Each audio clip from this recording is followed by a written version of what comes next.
Bueno, muy bien. Bueno, estamos entonces ya con Sabrina Morán. La presentamos hace un ratito.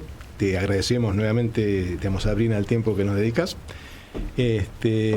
Y vamos a tomar como base un artículo que vos publicaste hace un tiempito, que si no me equivoco se llama Viva la libertad, carajo. Una frase muy lamentablemente. ¿Qué título ese? No sé dónde habrá surgido, no sabemos. Es la creatividad de Sabrina que encontró esa forma de nombrar. Un tema. En ese artículo, Sabrina, que es re interesante y bastante complejo, vos hacés un recorrido desde la constitución de la nación en torno a un proyecto de república, que era el planteo de los intelectuales y las élites de la época, culminadas las guerras de la independencia. Hacés un recorrido por el desarrollo del tema de libertad, comparándolo también con posturas de filósofos, politólogos, ejemplos varios. Y allí, entre las cosas que se plantean en este artículo, vos planteas por un lado la noción de república, por otro lado, y por otro lado la noción de democracia, digamos, planteando que son dos cuestiones que a veces convergen y que a veces divergen, ¿sí? Pero nos parece interesante poder arrancar por esto, porque habitualmente se nos ocurre que república y democracia son manejados como si fueran conceptos similares y que aparecen pegoteados unos con el otro, ¿no?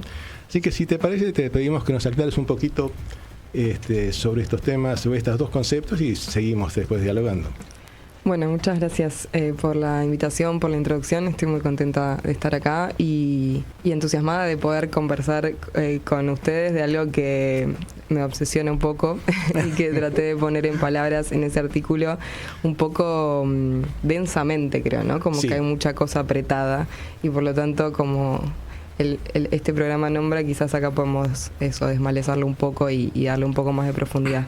A mí, una cosa que no sé si es que me preocupa, pero que me importa justamente es esa distinción que vos traías entre república y democracia como dos conceptos que nombran cosas distintas, ¿no? Se podría pensar desde muchos lugares, incluso desde el sentido común, digamos, ¿no? Porque son dos palabras que yo trabajo desde la teoría política, desde la historia de los conceptos políticos en Argentina, pero que están en nuestra lengua cotidiana, ¿no? Es algo en lo que pensamos, son prácticas que hacemos, es un régimen que sostenemos, un sistema institucional, un sistema legal, y una forma incluso de definir la forma política que nos hemos dado en estos 200 y pico de años, ¿no? Y una cosa que en mis investigaciones, etcétera, yo identifiqué, me interesó diferenciar, fue que de la transición democrática para adelante se generó una especie de sinonimia o de uso tal como cual, sinónimos, ¿no? Es decir, república o democracia es lo mismo. Ahora, el otro día leía a un colega que cito, creo, en el texto, Eduardo Rinesi, que le decía, bueno, república también es una palabra que nosotros usamos para hablar de la unidad política en general, ¿no? Bueno, un país, la República Argentina, la República Bolivariana de Venezuela, etcétera. Ahora, el planteo en que en general se recurre a la palabra república, no es un planteo que refiere a la unidad, al contrario, ¿no? En general, en los últimos años, diría en los últimos 15, 20 años por lo menos, se ha recurrido a la república para hablar de un posicionamiento político en la Argentina. Totalmente, claro. Y eso no es nuevo, eso es un poco lo que yo quería contar en ese texto que escribí, sino que viene ya desde la Revolución de Mayo, podríamos decir, ¿no? Es medio largo contar esa historia, pero sí resaltaría dos cosas en relación a eso, ¿no? Como en ese contexto era evidente que la república era la forma política contra la monarquía, digamos, en torno a eso había un consenso, pero luego cuando miramos los debates en torno a cuáles eran las características que se le querían dar a esa república, cuál era la república que se imaginaba, esa república verdadera, alberdiana, era una república que no se pensaba realmente en términos democráticos, y lo democrático lo entendemos vinculado a la participación popular, a la idea de soberanía del pueblo y a la participación ampliada de la población de un país. Claro, discúlpame, sí. Cuando mencionas esto, la participación ampliada, estamos ya pensando en la noción de la igualdad. Ampliada implicaría también igualdad en el ejercicio de los derechos, etcétera. Voto, por ejemplo. Voto, ¿no?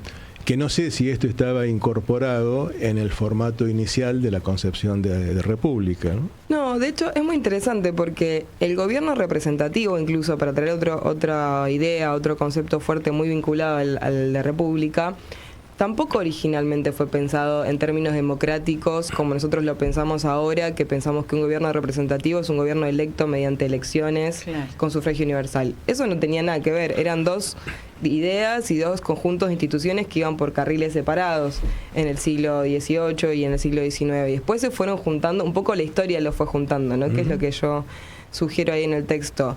La Argentina se volvió democrática a pesar, digamos, del espíritu de su constitución original, que no sé si prestaron atención, no dice que la Argentina es democrática, dice que es republicana, sí, federal, tal cual, sí, pero no dice que es democrática. Está buena esta idea que se volvió democrática, ¿no? Está muy buena. Se fue volviendo democrática, yo pienso que un poco eso, con ciertas resistencias, ¿no? Y al mismo tiempo con cierta certeza respecto de que no había otra opción que democratizar esa república. Ahora, esa contraposición entre dos modelos de república, una más inclusiva y otra menos, una más democrática y otra más aristocrática o más oligárquica, depende de qué tanto la queramos criticar, yo creo que sigue existiendo, digamos, ¿no? Y que a lo largo de la historia argentina fue tomando otros nombres, otras formas, pero que cada vez que nos encontramos en un contexto crítico, como el que nos encontramos ahora, hace ya un tiempo, digamos, ¿no? De polarización, de grieta, etcétera, se deja ver que no hay en realidad tanto consenso respecto de qué es la República Argentina, no en su forma país, sino en su forma política, digamos, ¿no? Entendiendo la República como lo que nos es común a todos. Y entonces, al no haber tanto consenso acerca de lo que la República representa, me parece que también surge la pregunta acerca de el consenso sobre el valor de la democracia, ¿no? Como herramienta, ¿no? Porque me parece que una cosa es la República como formato de organización política, y otro tema es la democracia como herramienta para el logro de ciertos objetivos o como forma, algunas veces ha sido forma de lucha, ¿no? Pero digo, me parece que no sé si también está en duda el valor y la valorización de la democracia como recurso, y cuál sería el punto de colisión que puede haber a veces con el formato de república. Bueno, es muy interesante el problema que traes, y me parece que es de hecho el problema fundamental que tenemos por resolver, que o sea, es muy difícil de resolver, pero que por lo menos hay que empezar a pensarlo, porque decíamos recién que en la transición democrática un poco eso aparecía junto, ¿no? Y aparecía, por un lado, muy fuerte la idea de que la república era el armazón institucional necesario para apuntalar la democracia, que nacía con mucha dificultad después de la peor de nuestras dictaduras militares. Y por otro lado, que la democracia traía la solución a todos los problemas de los argentinos, ¿no?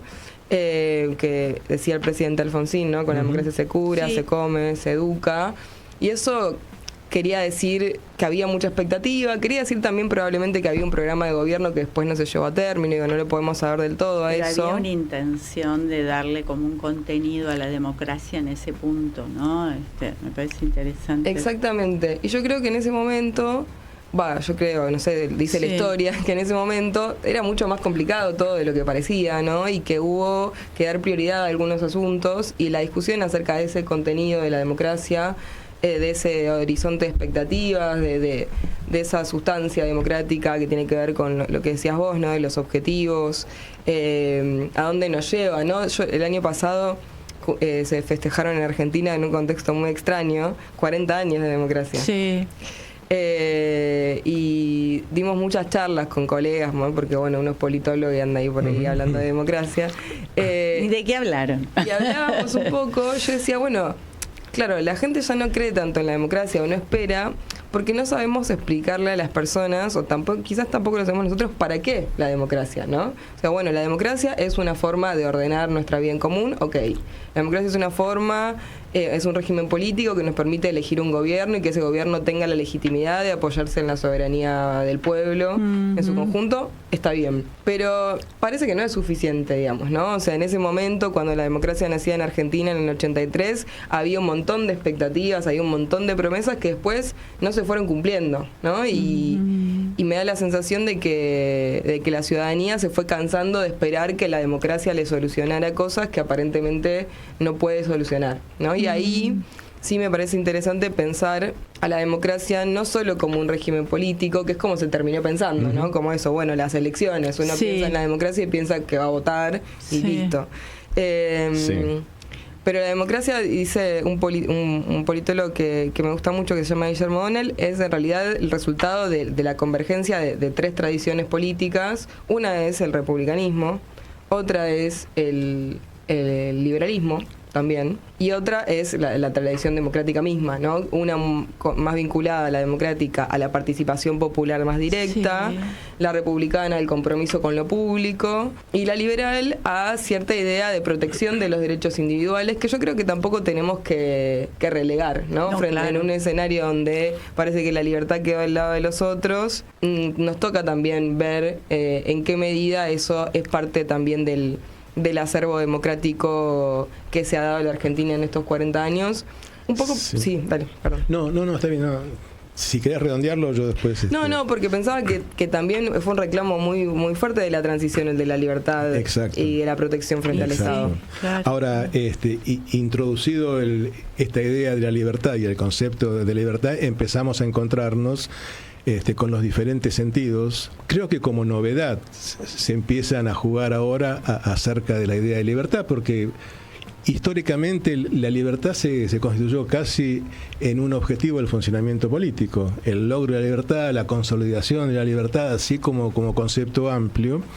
Me parece que, y un poco lo planteas vos, ¿no? En el artículo, en algún momento, desde el movimiento de los libertarios, empieza a catalogarse y a tomarse la libertad con otro sentido. Hay un trastocamiento de los sentidos y curiosamente entonces una de las cosas que se me ocurren que se da es que la libertad de ser un objetivo del funcionamiento político comienza a convertirse en un campo de disputa y en un arma para luchar contra determinadas cosas, ¿no? Como por ejemplo contra la democracia concebida en el formato liberal, ¿no? Sí, es muy importante tener en cuenta que si bien convergen la democracia, el liberalismo y el republicanismo, no nacieron juntos y no están intrínsecamente vinculados, ¿no? Entonces, como pueden coincidir, también pueden dejar de coincidir, ¿no? Y eso es algo a lo que quizás estamos presenciando en este momento, ¿no? El devenir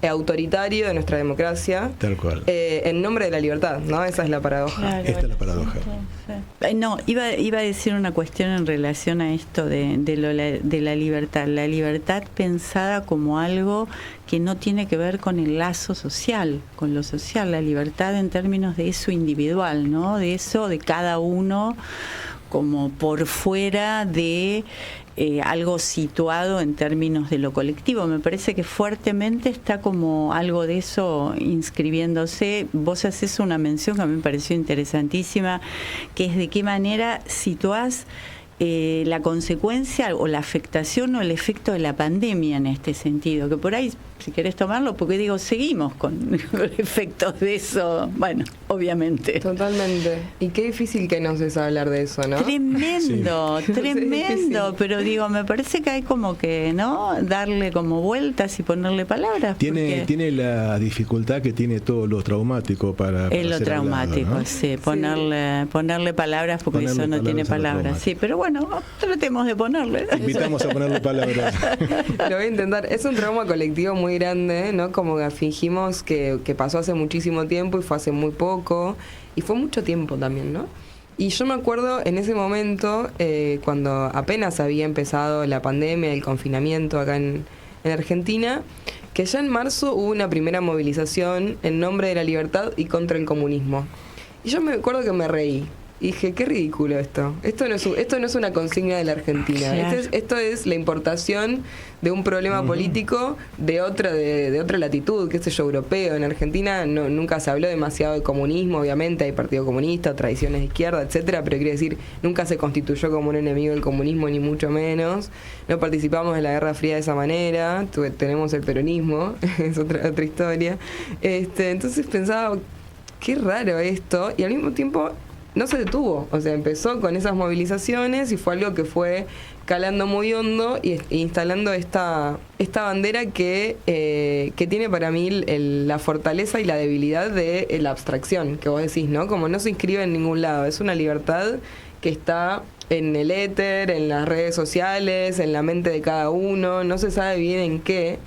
Y en ese sentido es nueva para mí esta idea de libertad, porque la idea de libertad del liberalismo político, incluso del liberalismo político más elitista, menos democrático, menos preocupado, digamos, por tener un orden político inclusivo, incluso ese liberalismo político era consciente de que la libertad individual suponía la delimitación de una esfera respecto de otros, que eran otras personas, otras instituciones, y que incluso la posibilidad de resaltar, digamos, de uno, desarrollar su humanidad y su singularidad, tenía que ver con el contraste con los demás. Claro.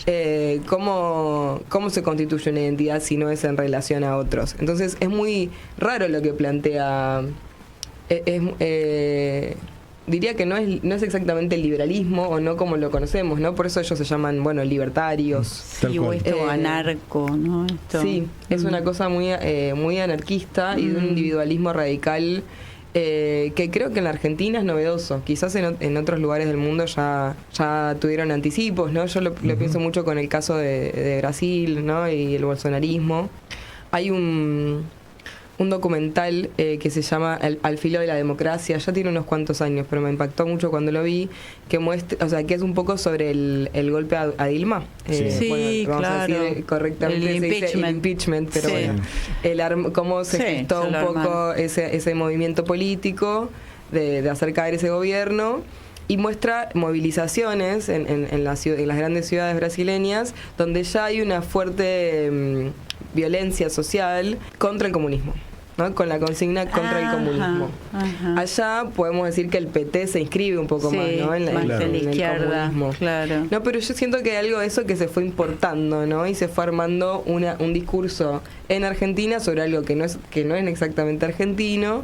Pero discúlpame, pero que en realidad me parece que tiene alguna marca y alguna huella en la dictadura cívico-militar. Totalmente. Donde el comunismo fue construido como el fantasma, para luchar, entre otras cosas, contra el peronismo, ¿no? Pero donde se instaló el comunismo. Sí, como lo subversivo. Como lo subversivo, como lo peligroso, cuando en realidad su peso real no ameritaba ningún peligro, ¿no?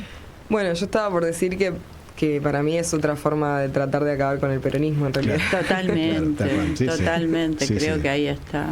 No, como no funcionó con el nombre kirchnerismo, ahora le vamos a decir comunismo y después no sé qué, comunismo, zurdo, ¿no? Bueno, todos estos... Eso diferente, ¿no? Eso que queda como en términos de lo segregativo y del enemigo, para nombrarlo de alguna manera. Yo pensaba cuando hablabas de lo de Brasil, si también en esas lógicas, de qué manera se incluyó el tema de lo religioso, ¿no? De todo el tema de los evangelistas y demás, en esa línea de pensamiento, de posiciones, ¿no? Que tuvieron como bastante, me parece, determinación en ciertos movimientos, ¿no?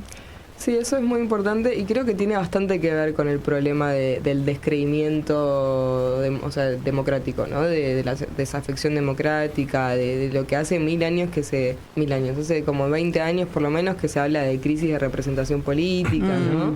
Y es curioso porque, decíamos, hace 40 que estamos en democracia y por lo menos la mitad hace que estamos en crisis y es un número alto, digamos, ¿no? De años. O sea, la mitad del tiempo estuvo funcionando mal, o por lo menos la gente percibe que no funciona de la manera que se espera. Entonces empiezan a depositar esas expectativas en otras instituciones, en otras formas de representación, como puede ser la religiosa. Me parece que hay algo de eso que se relaciona, no sé.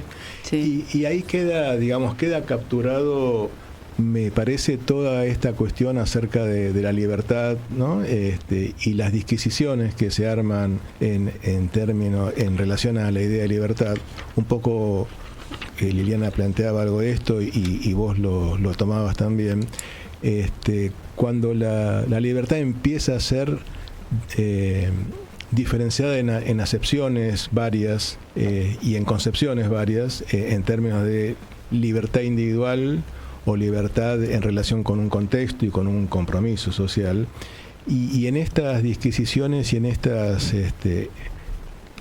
inauguración de diferentes formas de pensar la libertad, me parece que pensada en código libertario plantea algunas dificultades y algunos riesgos, ¿no? La libertad considerada en términos absolutamente individuales, en relación con el funcionamiento de los individuos, los derechos que se atribuyen, la promoción de la desigualdad.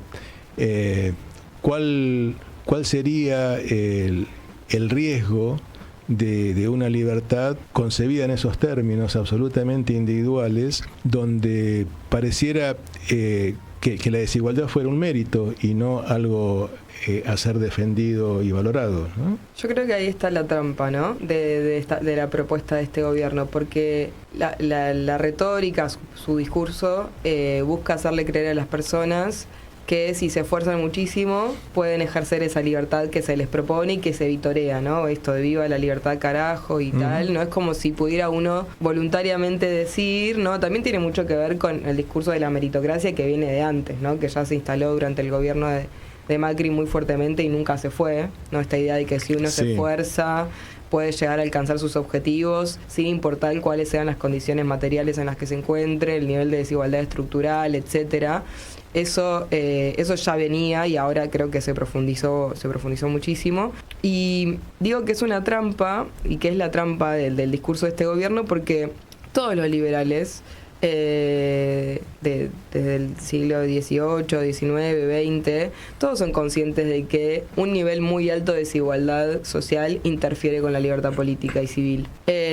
Aún si no les importa, digamos, no digo que sean personas buena gente, que éticamente correctos, etcétera, solo que ubican allí una interferencia justamente en el ejercicio de la libertad. Si hay mucha desigualdad, va a haber un nivel de caos social y de irregularidades en el funcionamiento de la vida cotidiana, podríamos decir incluso, que no permitiría a las personas ejercer su libertad. Entonces, incluso si uno quiere ser el más libre de todos, si nuestro mundo en común, o sea, el mundo afuera de estas paredes se vuelve cada vez más caótico, es muy difícil ser libre, ¿no? Porque claro. ¿Qué vas a planear?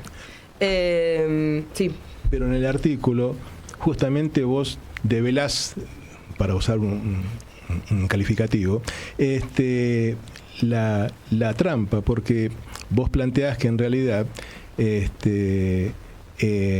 la libertad concebida en esos términos vive a la democracia como un obstáculo y como un enemigo, en definitiva, al que hay que combatir, porque la democracia trae un mensaje igualitario que está contenido en el concepto de justicia social que trae el peronismo. Bueno, el acceso a derechos tiene que ver con que alguna libertad vas ganando en tu terreno de la vida cotidiana, de tu calidad de vida, ¿no? Tal cual. Y entonces, ¿quién sería el defensor de esa posibilidad de libertad, de acceso a derechos y de lucha por el igualitarismo? Sería el Estado.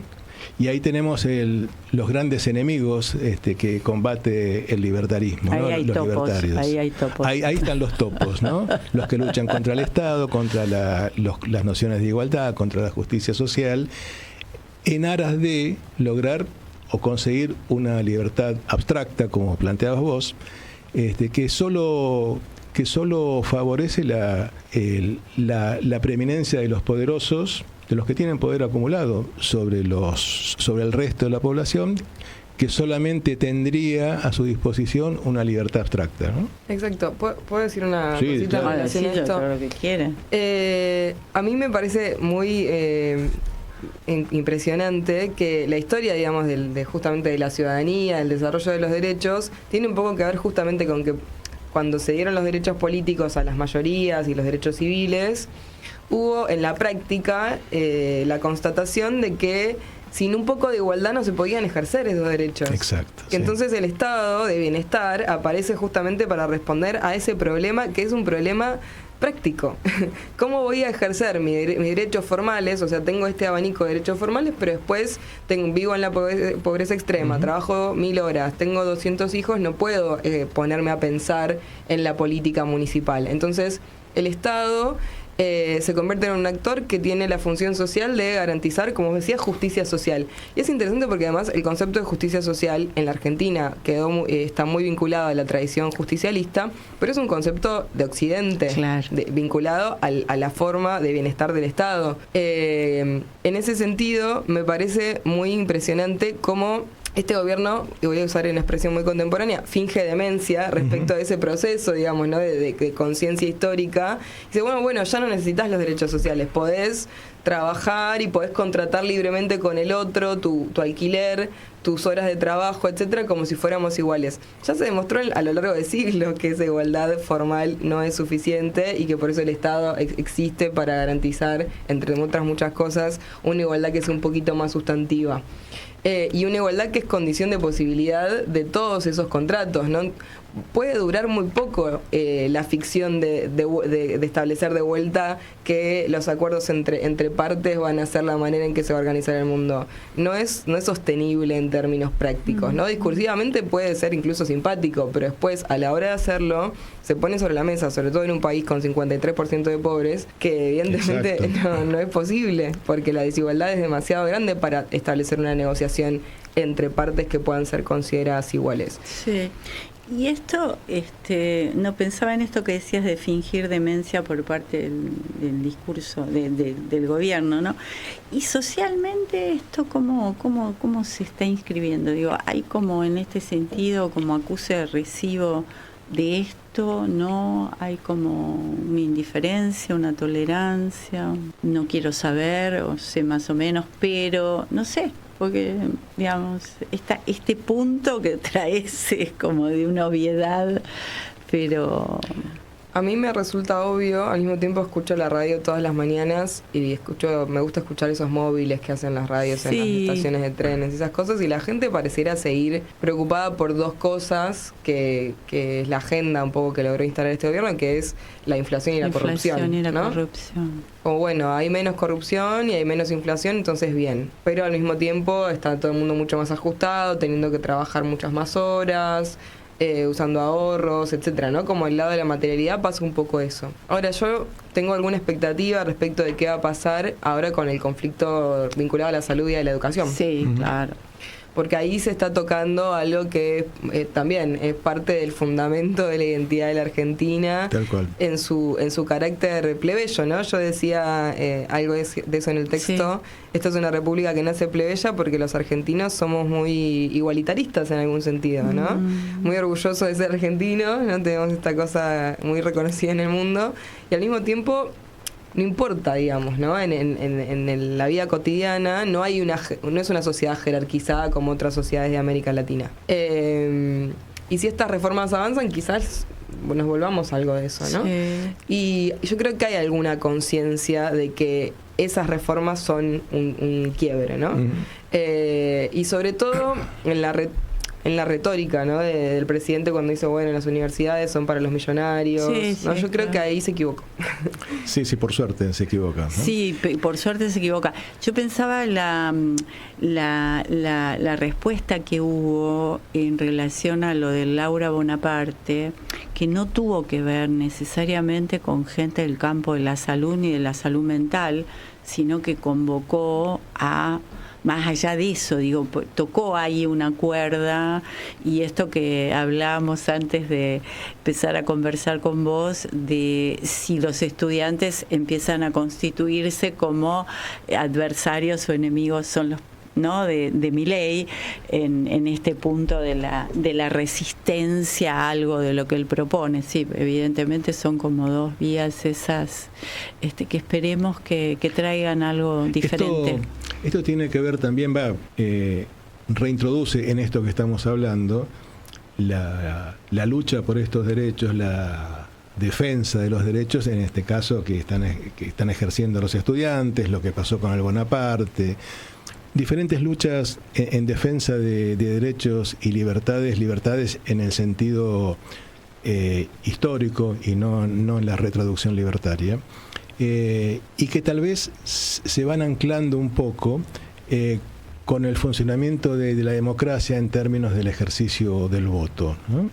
Y la visualización de que, por lo menos por ahora, la forma de rectificación de todo esto que estamos viviendo viene de la mano de la democracia, que es algo que de los libertarios se plantea como un riesgo, ¿no? Como si la democracia fuera una amenaza para la noción de libertad que ellos sostienen. Y vos decís una cosa interesantísima en el artículo, una de las tantas, ¿no? Que es que en realidad la libertad no está amenazada por la democracia, sino por la concentración del poder en pocas manos, ¿sí? Que me parece también un tema que, si bien no está en agenda todavía y no está visualizado como demanda mayoritaria, es un tema que por lo menos está bueno que sea planteado por aquellos que pueden interpretarlo un poco más claramente y ponerlo sobre la mesa, ¿no? Porque en realidad la democracia no es amenaza para la libertad, sino todo lo contrario, es una defensa de la libertad que posibilita la lucha por los derechos, ¿no? Sí, totalmente. Ahí hay varias cuestiones para pensar en relación a la concentración del poder en el presidente, podríamos decir en nuestro caso. Algunas que son como más institucionales.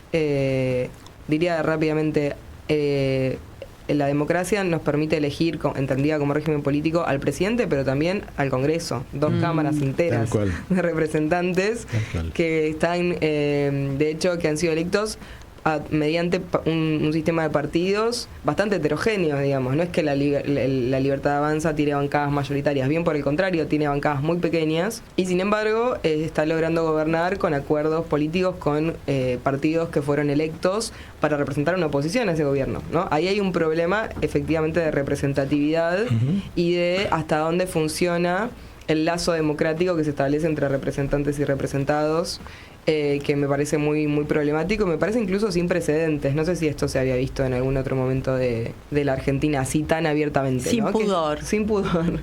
Sí, totalmente. Hay algo del sin pudor que circula como modalidades subjetivas y de modos relacionales que espanta, pero perdón.